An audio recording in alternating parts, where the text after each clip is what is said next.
बाळू पाटलाच्या वाडीनजीक नगरपंचायतीच्या गलथान कारभारामुळे शालेय विद्यार्थिनीचा मृत्यू, एक मुलगा एक मुलगी जखमी। पुणे सातारा रोडवर बाळू पाटलाच्या वाडीनजीक नगरपंचायतीच्या हलगर्जीपणामुळे शालेय विद्यार्थिनीचा मृत्यू झाला, तर 2 जण जखमी झालेले आहेत। एक मुलगा आणि एक मुलगी यामध्ये जखमी झालेले आहेत। सकाळी 11 वाजल्यापासून अहिल्याबाई पुतळ्यानजीक बाळू पाटलाच्या वाडीच्या ग्रामस्थांनी रस्ता रोको आंदोलन केलेलं होतं। यामुळे लांबच्या लांब रस्त्याच्या रांगा लागलेल्या होत्या, परंतु दुपारनंतर हा रस्ता रोको थांबवण्यात आलेला होता। यानंतर शहरामध्ये कुठेही अनुचित प्रकार घडू नये यासाठी पोलिसांनी चोख बंदोबस्त ठेवला होता। दरम्यानच्या काळामध्ये ग्रामविकास मंत्री नामदार जयकुमार गोरे यांनी याबाबतच्या सूचना देऊन ग्रामस्थांना रस्ता रोको मागे घेण्यासाठी विनंती केलेली होती। त्यानुसार रस्ता रोको 4:45 वाजता मागे घेण्यात आलेला आहे। त्यानंतर हर्षवर्धन शेळके पाटील यांनी रस्ता रोको मागे घेण्याचे आवाहन केल्यानंतर ग्रामस्थांनी रस्ता रोको मागे घेतलेला आहे। लोणंद नगरपालिकेच्या गलथान कारभाराबद्दल यावेळेला नागरिकांनी निषेध केलेला आहे। तुम्ही इथपर्यंत आला त्याबद्दल मी तुमचा आभार मानतो। हे आंदोलन आता आम्हाला उत्तर देण्यात आली की कलेक्टर आणि तहसीलदार या ठिकाणी येणार आहेत। अहो, प्रशासन अधिकाऱ्यांनी जर सकाळी घडलेली घटना जर रात्र होण्याच्या वेळेला आली तर सुटायच्या टायमिंगला जर तुम्ही न्याय देत नसेल, रात्री 6 वाजत 5 वाजत आलेले आहेत, म्हणजे तुमचं दिवसभराचं वर्कमध्ये काम पूर्ण लिपटून तुम्ही आज जनतेला कुठेतरी न्याय मिळावा हीच माझी हक्काच्या जनतेतून आणि माझ्या या राज्याच्या मुख्यमंत्र्यांना आणि या ठिकाणी प्रशासन अजून कुठलाही गुन्हा दाखल होत नाही, त्याच्यामुळे आम्ही डेड बॉडी घ्यायला तयार नाही आहे। तर पोलीस अधिकाऱ्यांनी सांगावं आम्हाला की शासकीय अधिकाऱ्याच्या आम्हाला गुन्हा दाखल करता येत नाही किंवा आम्हाला लेखी द्यावं, नंतरच आम्ही बॉडी हातामध्ये घेऊ। सकाळी शाळेत जाताना दुःखांत निधन झालं आहे, तरी प्रशासनाचं खूप दुर्लक्ष सकाळपासून झालं आहे। आणि लोणंदचं नगरपंचायत हे लोणंदच्या नगरपंचायतमधल्या पाणी पुरवठ्याचं काम चालू होतं। त्या खाट्यामध्ये गाडी आदळून तिचा जागी मृत्यू झाला आहे शाळेत जाताना।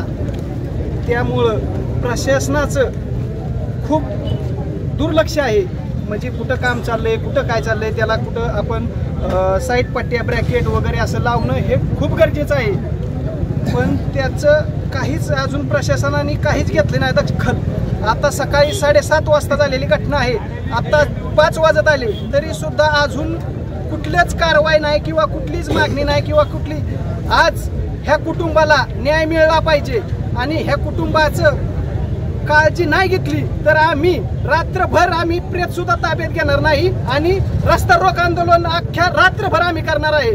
जर नाही कोणी तर आमदार खासदार किती मंत्री झालेत ना, त्यांनी ती जर नाही तर आतापर्यंत आली एक अर्ध्या तासात, तर आम्ही सगळ्या गाड्यांची महामंडळ वगैरे काय असेल त्याची तोडफोड करणार असं मी आवाहन करतो।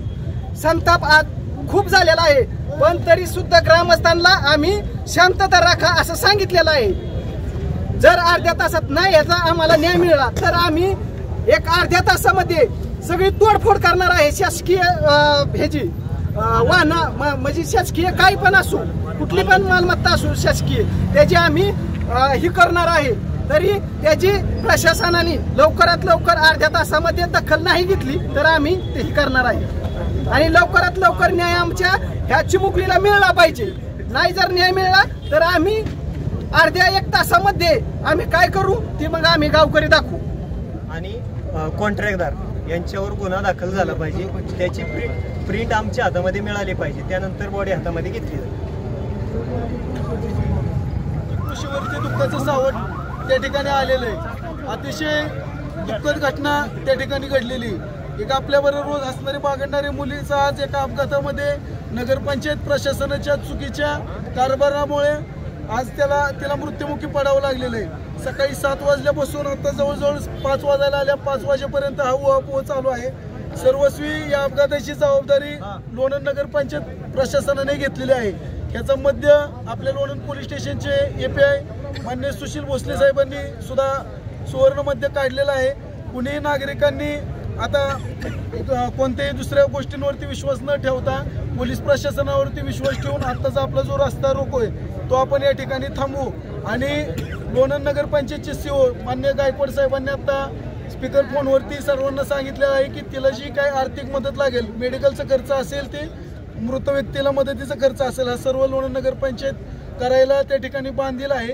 त्याच्यानंतर जी काय अपघातातून दुर्घटना घडलेली त्याची जबाबदारी लोणंद नगरपंचायत आणि आम्ही म्हणले त्या ठिकाणी त्यांच्या NHIच्या अधिकारी वर्गाशी सुद्धा संपर्क साधून ते आम्ही दोन्ही जबाबदारी घेऊ असं त्यांनी आश्वासन केलेले. तरी आपण इतर सर्व नागरिकांनी जो आता आपण मार्ग स्वीकारलेला आहे तो आपण थांबवू.